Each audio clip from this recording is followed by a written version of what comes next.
Welcome back to Scott Fly Tying. Today in the vise we have a Fulling Mill FM 5045 in a size 14, and the bead we are using is a Fulling Mill slotted tungsten bead in silver 3.2. I'm going to start the thread right behind the bead, and I'm using brown A-dot thread. Come in here with scissors and snip the tag out of here.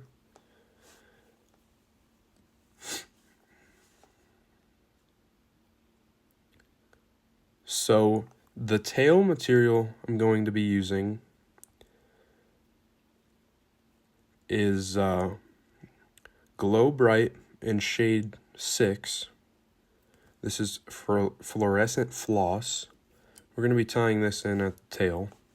So what I do is I'll cut off an 8-inch-ish section of this, and then line up the tips here, and then I'll cut it in half, just like that. Come in here and cut it in half, and then I'll realign the tips that I just cut in half, and I'll cut it in half again to make 4 pieces.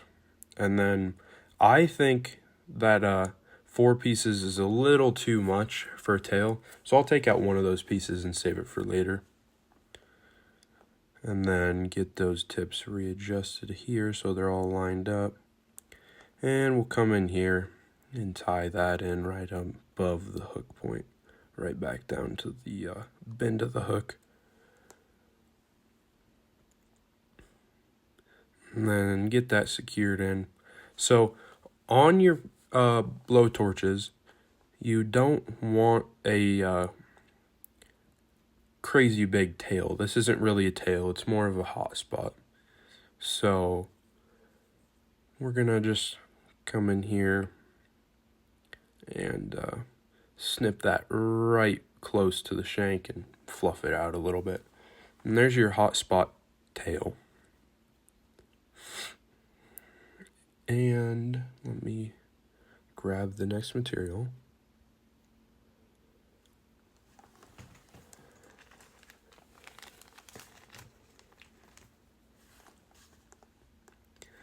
The next material we're going to be using is Upavon Crinkle Upflash in holographic silver, and we're going to use this for body rib. So we'll get this tied back right next to the tail and get that secured in there. Make sure it's all secured in there.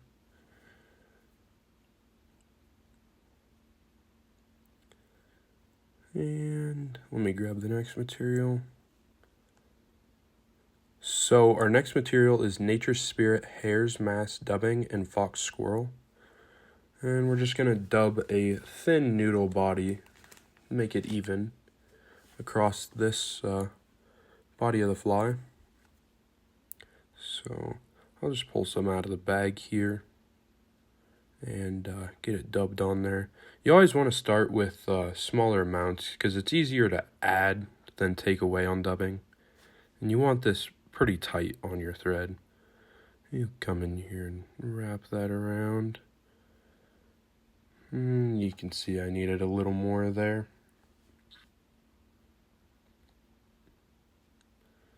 Put that clump on and just gauge, put a little more. And you want to take this right up to the bead there. Readjust that bead. Nice even body on it.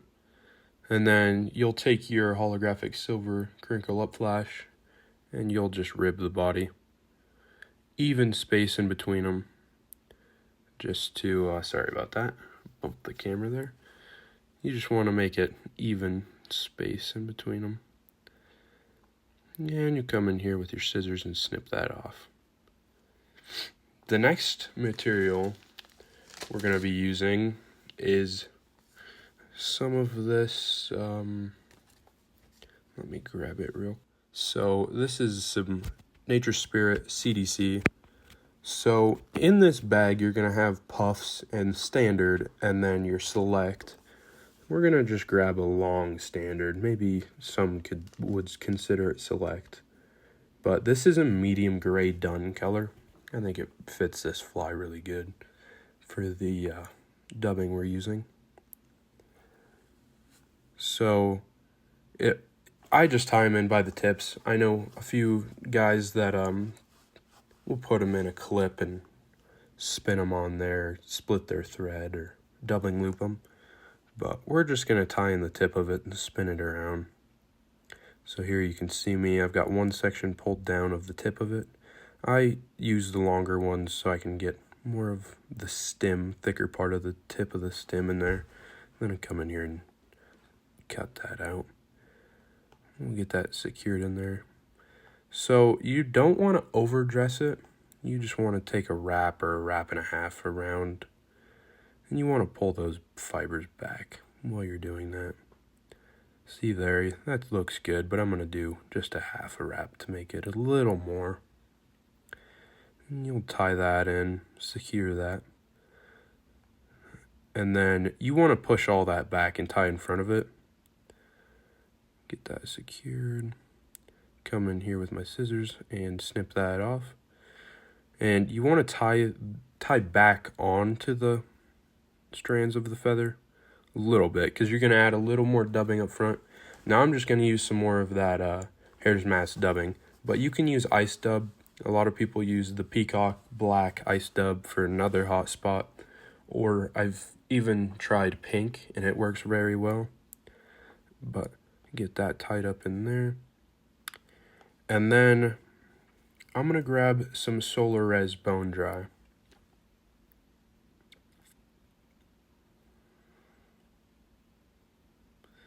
And with the brush applicator, we're just going to brush on a very, very small coat.